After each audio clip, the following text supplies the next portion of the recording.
大家好，歡迎收睇國色相通。中國嘅電競產業發展得快咧，大家都有目共睹。尤其是係今年啦，可以話係更加有個突破。咁因為喺個電競世界盃當中攞到一個咧歷史最佳嘅成績啊！今日就同兩位嘉賓一齊傾下啦。有我哋嘅嘉賓主持 Stella 李慧芬 ，Hello Stella。Hello，好。電競嘅代表亦都係重量級人物啦。咁就係 Eric 嘅。Hello，你應該好開心喎！今年睇住個電競世界盃，中國嘅選手嘅俱樂部攞到咁好嘅成績，係真係對於我哋嚟講就會覺得哇好厲害喎！但係我一啲都唔 surprise，即係預咗啊！即係你要明白近呢幾年咧，中國隊嘅表現，即係中國嘅電競嘅產業以至入邊嘅俱樂部表現咧，其實由10幾年前大家哇第一次，我仲記得當時阿黃思聰佢哋嗰隊電競隊啦，第一次攞到第一個100萬美金嘅獎金 Dota 嗰陣時話，哇全場即係全個網絡直情係你見到係癲咗一樣，我形容係去到後尾啦，即係英雄聯盟攞到第一次世界冠軍啦，又係哇直情係你見到係全場興奮到爆炸。咁但係去到依家，大家其實慢慢都超咗好多。點解咧？因為喂都落得多啦，都已經習慣咗啦。你唔會奇怪香港中國嘅呢個乒乓球隊會掃晒啲牌，你唔會奇怪跳水會贏晒，體操會贏晒一樣。咁即係我雖然有啲囂張，但係其實事實上中國電競的確真係做得好，的而且確做得好好嘅。咁有好多原因，其實我諗由佢做成個即係產業體系啦、運動發展啦，以至去到即係商業化啦，佢成件事我覺得係中國內地已經係喺世界頂尖嘅水平啦。咁如果我哋好市儈咁去講，純粹就從個即係嗰個電競嗰個營收份額啦，以至個觀眾數目咧，中國已經係由2022年開始21、22年開始，其實已經係全世界第一㗎啦，冇離下邊嗰個好遠嘅，即係第二名嗰個係爭好遠，因為越拉越遠啊！因為其實喺國內咧，如果你有留意咧，其實國內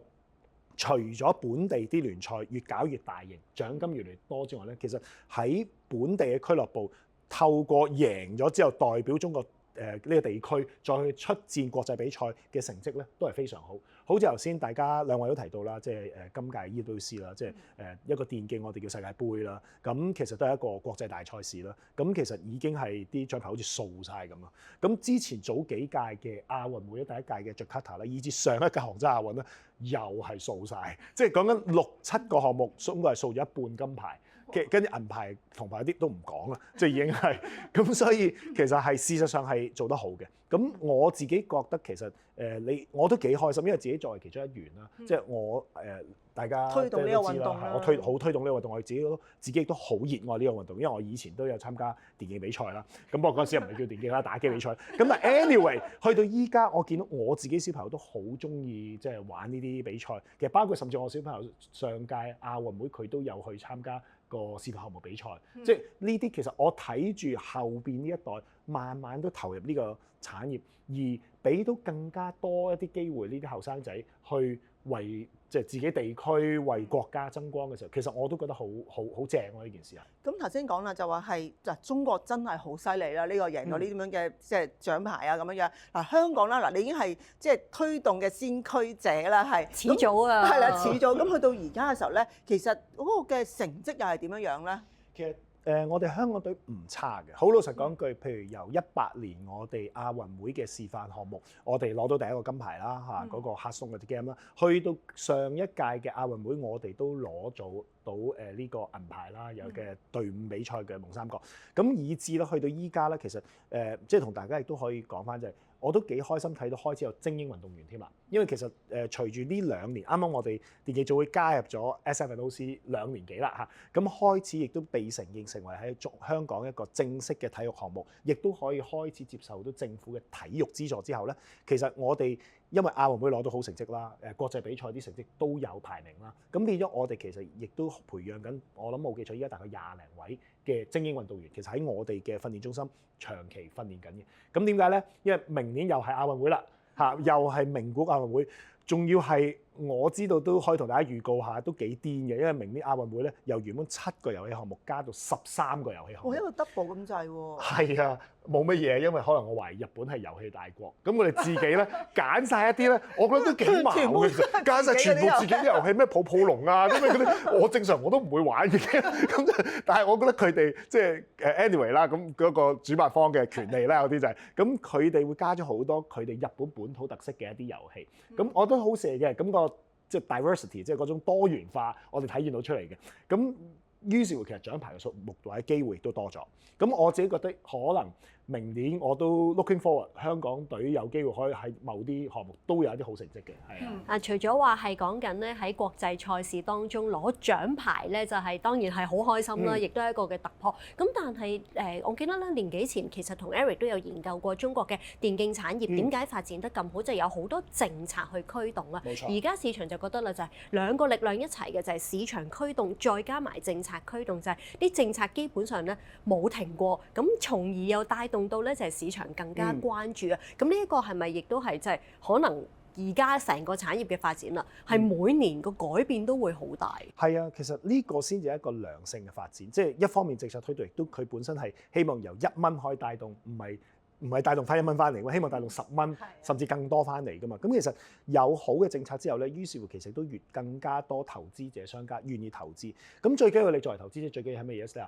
你要收得翻。係啊，冇錯，有錢賺最緊要。抌落去打水漂，咁就搞唔掂啊！咁以前咧，早年咧，我見電競輯就唔係咁樣嘅。早10幾年前咧，好似即係早年黃思聰啊嗰啲年代，即係投資就係俾錢嘅啫，用愛發電係啦，即係你真係中意或者你好熱愛，係一份愛同責任。係啦，早年 even 香港嘅投資者都係，我識有啲朋友都係，即係其實佢係好熱愛呢個產業，投資咗錢，其實你唔好講回報，即係有啲似你養隻馬，你唔好希佢唔跛咁就已經好叻啦。佢自己跑獎金出嚟咧，嗰個係天意嚟㗎啦，已經係。咁你嗰種情況就大家唔係一個好長遠嘅投資，好難持續落去喎。係啦，咁但係慢慢情況改變緊，因為咧隨住佢個商業化啦，隨住佢帶嚟嘅周邊營收啦，以至啲獎金數目越嚟越大啦，咁你就會發現啦，喺國內咧，其實依家做俱樂部咧係個收入係唔錯添嘅，其實係有好大部分一啲我哋叫頭部嘅俱樂部，即係唔好講做得差啲啦，做得好嗰啲咧，好多個形式係相當唔錯，有啲上嚟香港上市添，甚至係啦。咁你可以想像下，即係其實佢成件事，譬如其中一啲頂級俱樂部，我識啲老闆啦，即係我唔講邊個啦。咁但係有啲係講佢營收係過億㗎啦，已經隨時。咁講緊係俱樂部就係養人啫喎，其實佢冇產品冇成喎。佢嘅產品就係啲選手嚟嘅啫喎，咁佢就係收 sponsorship 或者做一啲我哋叫周邊嘅一啲 program，咁其實咁樣形式其實個 margin 或者佢所謂嗰個即係你明啦，個邊際利潤其實相當唔錯嘅，咁所以其實係一個真係一個賺錢嘅生意，同埋依家內地咧成個比賽體制呢幾年亦都改革咗好多，由以往啦我哋一啲叫做個別嘅一啲好散嘅一啲比賽，去到慢慢變成一啲聯盟制嘅比賽。咁聯盟制比賽咧就好似 NBA 咁啦，即係話啲隊伍咧，你唔係個個你話入去報名就得嘅，唔係嘅。佢哋就好似一個聯盟咁樣，你去 bid 嗰個位咧，可能最起碼你都要放低幾千萬嘅投資，先至 bid 到個位去參加個比賽。咁咧之後咧，佢唔會隨意增減嘅啲隊伍。咁變咗大家對於嗰個投入，以至有投入之後，令到成個產業嘅健康發展，甚至進一步對於運動員嘅收入嘅保障呢啲咧，或者成個即係所謂嘅體系嘅其他參與者、持份者嘅保障咧，亦都係更加持續啲。咁變咗個發展咧就會更加健康啦。其實好緊要嘅，因為其實以前我哋早年咧見啲運動員或者見啲電競選手啦，我哋多數未叫運動員添啊，啲選手咧其實係好冇保障。喂，今日打得好就有人請你，係啊，你下一鋪輸咗，失手跟住下年又唔知點算。如果萬一冇隊伍收你嘅時候，咁呢啲其實對於啲選手嗰種投入性，當然啦，亦都有好多仍然會中個投入去啦。咁但係問題就係，喂，你真係作為一個職業，你唔會想係咁樣嘅，你想係有一啲嘅保障。所以呢樣嘢就係慢慢透過呢幾年，特別係近呢幾年啦，完善咗之後咧，你就見到個生態越嚟越健康啦。所以亦都 groom 到更加多我哋叫一啲頂級嘅選手，揾到佢哋嘅即係生活，亦都甚至退休之後嘅保障咧，亦都越嚟越清晰。咁大家都知道做運動員最怕就係你退休之後，哎呀〜點算咧？我又要仲要雙手又雙腳，即係又要即係驚個運動員生涯好短咯。係啦，又運動員生涯好短，電競更加大家覺得又唔係好長啲運動員生涯，咁點算咧？咁樣咁反而呢個產業比較好一樣嘢咧，就好多選手咧，起碼我知道嘅好多咧，反而係退咗休，即係退咗役之後咧，反而可能揾得更加多。係好奇怪，咁原因就因為佢退咗役之後可以專心去做直播，去做呢啲嘅遊戲直播主，或者做其他佢嘅真係揾錢嘅副業。咁反而嗰啲咧喺內地，由於成個產業，大家知內地嘅直播或者打賞文化呢啲係幾誇張，咁變咗反而佢哋係揾真銀咯，我哋叫做。咁呢種咁嘅現象咧，其實都進一步令到成個體系咧，我形容係個發展係更加健康。咁呢個咁嘅發展之下，所以你都唔會奇怪，越嚟越有質素嘅一啲選手會進入呢個產業再做。喺國內咧，我哋成日都有人講咁講，入清華北大難啊啩，係咪？係啊。但係根據實際上數字嘅統計，做一個職業電競選手比你加入清華入清華同入北大讀書係更難。有冇一個電競大學嘅咧？有嘅，依家喺國內有好多地方嘅大學，其實唔好話國內啦，香港都有啦。香港我哋都會大學都有 degree 啦，有學位課程，我自己都有教。咁包括教育大學，香港教育大學今年啱啱開咗第一個 master course 開學啦，碩士課程，電競嘅碩士課程，係啦。咁佢仲得意就係佢嘅主要收嘅對象係用普通話，係收國內朋友，係啦，香港嘅都收嚇。咁但係佢就係即係越嚟越多呢啲其實相關嘅學院或者專上學院嘅課程、大學嘅課程、碩士課程、高等教育課程，都會係針對住呢個產業添咯。咁所以你喺呢個情況之下，你就會睇到啦。當一個運動或者一個產業係有咁完整嘅生態圈嘅時候咧，佢嘅發展就會越嚟越好啦。嗱，電競我哋成日都會覺得呢地方咧就係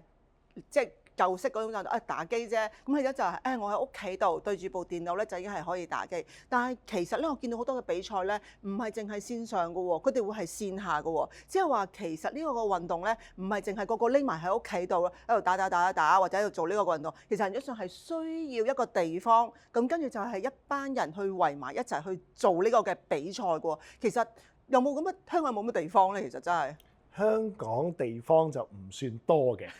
即係香港不嬲都面對呢種土地問題㗎啦。咁我自己覺得呢樣嘢都仲可以再即係做好啲喺我角度嚟講。或者咧就係向大灣區發展啦。咁而家交通方便咗好多。轉頭翻嚟，咁我要同 Stella 同埋 Eric 一齊再講下啦。既然成個電競產業好似 Eric 所講啦，個完善咗咁多嘅時候啊，下一步嘅發展或者係想加入嘅話，又可以點做咧？休息陣，轉頭翻嚟再傾。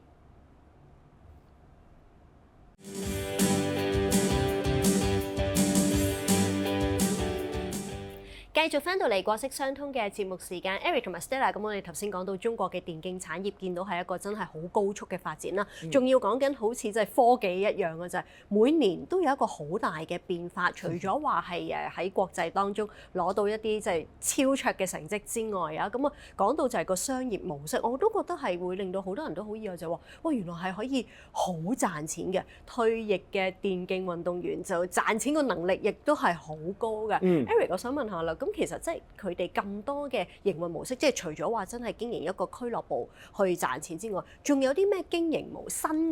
啲嘅經營模式出現咧？都好多嘅，因為其實內地咧相關嘅政策其實好豐富，所以其實已經又有一個説法，又係叫電競加嘅類似咁嘅，即係你會做到一個產業園。電競加旅遊咁樣。你見到嘅其實內地真係已經喺上海咧，譬如閔行區嗰邊，其實佢哋已經有啲電競嘅產業園。咁其實所謂產業園係啲乜嘢嘢咧？其實就係因為透過政府政策啦，佢唔係一個地產項目咁簡單嘅。固然佢係有好多實體地方啦，譬如個比賽場地啦，以至周邊嘅旅遊地方啦、酒店啦，佢係成個園區，甚至咧響一啲遊戲生產製造啦，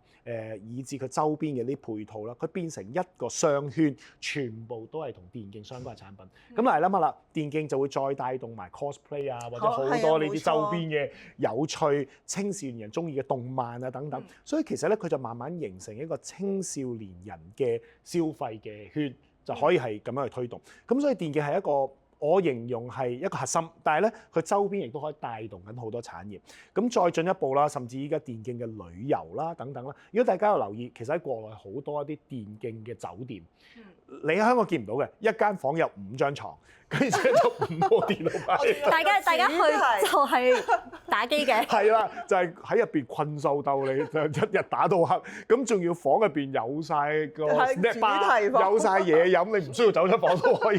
搞掂晒嘅，仲要叫埋外賣咁樣。咁 anyway， 你見到呢啲都係喺內地，由於電競個產業好 popular， 跟住啲人咧我要組隊參加比賽，咁我要訓練，咁最好嘅方法咩？做間電競酒店喺間房入邊韞住啦，入 cam 咁樣啊，係啦，就入 cam 咁樣。咁呢啲都係因為內地成個氣氛做到上嚟之後，你先會帶動到呢啲嘢。仲要個生意唔錯好多都其實。咁你會見到再加埋啦，有一啲嘅電競嘅，譬如喺summer嘅時候就會好多一啲嘅訓練班啦、夏令營夏令營啦等等啦。嗱，我自己有個親身經歷嚇，今年啱啱嘅暑假過呢個暑假咧，我就掟咗我。你知啦，我小朋友都好中意打機啦，咁我成日都覺得，喂，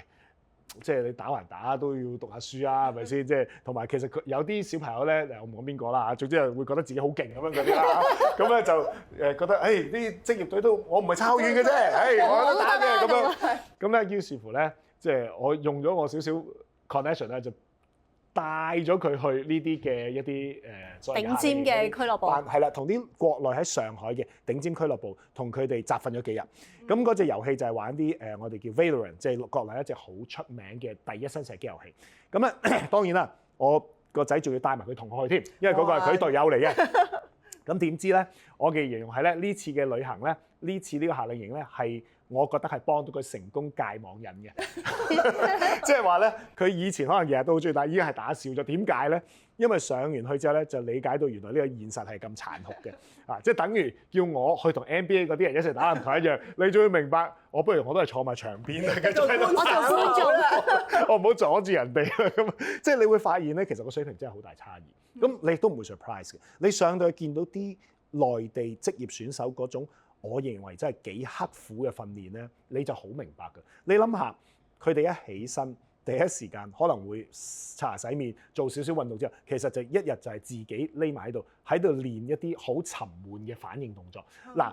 即係等於我話俾你知，一個籃球選手唔係喺度練射波，喺度練拍波。係冇錯。我唔知你明唔明我講乜嘢？係。佢喺度望咗 mon 就練一啲好沉悶嘅 reflexive action。咁或者一啲我哋叫 combo 啦，一啲咁嘅動作啦。咁其實呢啲咧，一般正常嘅玩家係唔會做嘢。咁但係正正就係呢啲就 differentiate 咗職業同埋唔係職業。同埋好好笑嘅，即係佢哋又會同啲職業選手交流完之後，又會理解佢啲策略。佢會覺得直情係打開咗世界。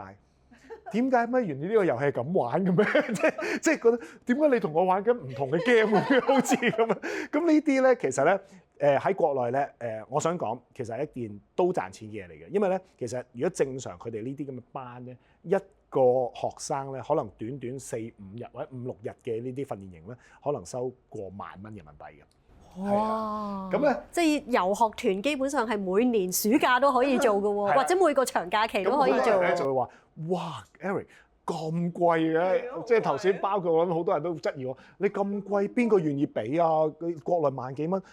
哇！我去歐洲旅行都得啦，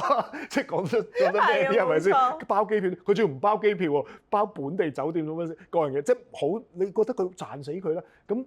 嗱，我舉個 analogy 俾大家仲要明啊。等於你好中意唱歌嘅，我話俾你知，嚟緊5日咧，你會揾到阿周杰倫、陳奕迅陪你唱5日歌嘅咁樣，咁你就明我個邏輯喺邊度啦。你就會覺得10萬蚊我都俾啊，淨係陪住都已經好開心啦。因為你係佢粉絲啊嘛，或者嗰啲基本上就係你平時睇電視、睇直播、睇比賽嘅時候，打到哇你拍晒手嗰啲嘅選手就會同你一齊訓練。咁喺呢種情況之下咧，其實嗰個都係一個產業嚟嘅。咁呢啲青少年培訓，其實你見到喺國內都係好多人嗰個已經係粉絲經濟嚟嘅，已經 more than 就咁個 training。不過又咁講啦，即係你問我呢個產業要長遠發展，個青訓一定要做得好嘅。咁但係其實都有一定嘅挑戰喺呢度，因為其實如果大家有留意咧，其實國內有個政策咧，就係所有特別係近呢幾年啦，所有18歲以下嘅青少年人，其實佢不能夠玩電子遊戲多過1個小時嘅。係限咗。嚇你見到所有遊戲都有嘅。如果你係10年登記咗啊，咁咧其實你就會1個鐘頭之後就會 lock 你機㗎啦。係啊，冇錯。係啦，會踢你出去嘅。咁早年咧，我好記得嘅，我個仔咧好細個嘅時候同我即係講8年前、10年、8年前冇呢個限制嘅時候，晚晚同我打嘅。自從有呢個限制之後咧，都冇得玩啦。即係佢就話我玩其他 game，即係唔玩國內啲 game。咁呢個香港因為冇呢個限制啦，香港一國兩制之下，咁所以其實喺國內咧面對一個好好笑或者我覺得都幾矛盾嘅現象，就係一方面我哋又要培訓呢啲選手，但係另外一方面我哋其實又唔容許佢玩多1個鐘。等於我話俾你知，我依家要推動足球發展，每日你唔能夠踢多1個鐘頭波嘅，即係小朋友咁點做啊？即係其實大家都好 struggle 咁嘅件事。咁當然啦，依家佢哋國內對於電競呢個運動個 angle，佢哋都好清晰 define 咗，其實同打機係唔一樣嘅。咁但係事實上，你冇打機嗰班又點會有職業運動呢班出嚟咧？即係嗰個係種子嚟㗎嘛。咁所以其實呢度我哋都覺得可能有一啲嘅優化空間啦，以至其實可能調翻轉頭喺香港一國兩制嘅呢個體系之下，係咪我哋都可以有啲空間去做好啲咧？所以其實我哋香港電競總會依家都同國內啲對口單位啦，大家研究緊，咦，我哋香港係咪可以做一個角色，譬如做一啲即係叫面向全國嘅一啲青年人嘅電競訓練中心咧？咁甚至國內做一啲選秀嘅比賽，即係我哋叫 trial， 即係啲俱樂部要揀卒㗎嘛。嗱，喺國內咧，其實佢哋不能夠 officially 做呢件事嘅，因為頭先我講嘅一啲政策限制，你舉辦一啲16歲或者以下嘅一啲青少年人嘅一啲比賽，其實唔得嘅。嚇，即係電競比賽一定要係18歲以上。係啦，所以咧好笑嘅，即係所以中國隊咧係冇參加青年青年運動會啊嘅電競項目等等，即係其實佢哋面對好多呢啲嘅一啲限制啦嚇。咁呢個明白嘅，咁所以其實香港我覺得喺一國兩制嘅制度嘅優勢之下，係咪可以做到一個互補，以至我哋可以做到一個角色去即係去 complete 咗成個 ecosystem 咧？咁我覺得係有一定嘅空間，所以我哋去即係亦都探討緊啦。咁我覺得幾有趣嘅呢樣嘢都。同埋我覺得地方咧就話係因為中國內地唔可以參加呢一個嘅即係呢個年齡層嗰個嘅比賽嘅話咧，其實香港可以做呢個角色。咁但係當然啦，頭先講地方就係喂香港其實嗰個嘅進步空間咧都非常之需要嘅。但係嗱，譬如好似香港嘅參加奧運會咁樣樣，由李珊珊年代到今時今日，其實已經係一個好大嘅蛻變啦。今時今日香港有好多嘅即係劍擊啊、游水啊，攞到金牌。其實個原因地方就係我哋係請咗一啲係好 top 嘅一啲嘅教練嚟到香港去 train 香港嘅運動員啊嘛。其實可唔可以咁樣樣咧？就係我哋香港打算就係保國家呢一個嘅年齡層嘅板塊，要出去出邊咧就係參加比賽。咁我哋就請到內地一啲咧係最 top 嘅教練咧嚟香港係去 train 呢一個年齡層嘅即係嘅青少年啊，咁佢比賽得唔得咧？其實 Stella 你好聰明嘅 ，exactly 就係講咗我哋諗到其中一個好大優勢咧，就其實會拉動到我哋本地成個水平。因為你諗下啦，其實變咗香港嘅小朋友如果要參加，佢都參加得嘅。其實佢就會混埋喺全國最頂尖嘅呢班青少年度一齊做訓練，甚至一啲國內頂級嘅一啲教練亦都要嚟香港去做一啲選秀啊，或者啲俱樂部。其實佢哋最想做呢件事咧，其實反而最好笑唔係班青年，係班俱樂部。因為班俱樂部咧，其實係佢主動，亦都有同我哋傾就話，其實佢哋都面對好大困境，佢哋又唔能夠明張旗鼓，即係擺明去做呢啲招生嘅動作，但係佢哋其實有咁嘅需要，咁其實係一個佢哋嘅痛點嚟嘅。咁變咗我哋如果喺香港能夠做到一樣嘢嘅時候咧，真係一方面可以拉動到本地嘅水平，第二咧其實亦都創造咗更好嘅氛圍俾本地嘅運動員。咁我都幾肯定咧，對於將來香港電競運動員、本地嘅運動員個發展咧，肯定有非常之積極同好嘅作用。係啊，即係其實香港咧又可以喺當中揾到一個嘅空間，亦都係擔當一個新嘅角色啊！今日再一次多謝 Eric 咁啊，同我哋講咗咁多咧，就係電競產業嘅最新發展啦。咁啊，希望我哋下年嗰屆嘅亞運會嘅時候攞到更好成績，又有多啲獎牌咯喎！多謝 Eric，成禮歸言，多謝 Stella。